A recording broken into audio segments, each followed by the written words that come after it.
Well, President Trump says he wants to give his convention acceptance speech either from the White House or at the site of the Civil War battle in Gettysburg, Pennsylvania. The president floated the idea yesterday, setting off a heated debate on both sides of the aisle. Karl Rove is the former White House Deputy Chief of Staff under President George W. Bush. He is also a Fox News contributor. He joins us now. Karl, always good to see you. So it's either the White House or Gettysburg. Both apparently are controversial. Some saying the White House is the people's house and should not be used as a campaign backdrop. And then you have Bill Kristol, not necessarily a fan of the president, in fact, not at all, saying this about Gettysburg, quoting here, Trump speaking at Gettysburg, the good news, one, the prospect is more ludicrous than sickening. Two, the presumptuousness of the choice of location will backfire. Three, the world will little note nor long remember what Trump says there. And your thoughts, Karl? Well, I do think there's a problem having the acceptance speech at the White House, which is the people's house and generally kept apart from politics. But in 2000, on his way to the Republican National Convention in Philadelphia, then Governor of Texas, George W. Bush, made several talks along the way, which were broadcast on successive nights of the convention. And the night before he gave his acceptance speech, he appeared at Gettysburg.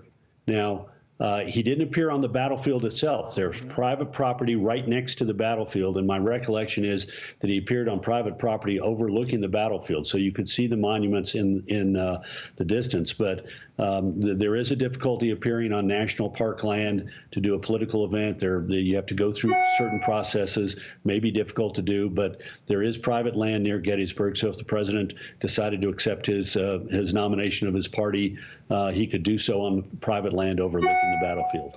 What about those who say that, using park rangers as political window dressing would be in bad taste, Karl?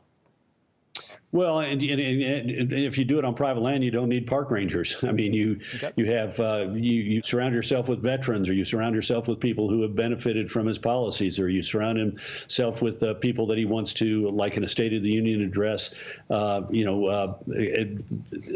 and describe to the American people. So I don't think that that you need to, just because you're overlooking a battlefield that is part of a national park, that you ought to or should be or need to be surrounded by National Park Service personnel. What do you think about Democrats taking control of the Senate, the possibility of that, Karl? Because the numbers break down this way. They need a net gain of 3 if Joe Biden wins the presidency, and a net gain of 4 if he does not. Your thoughts on this?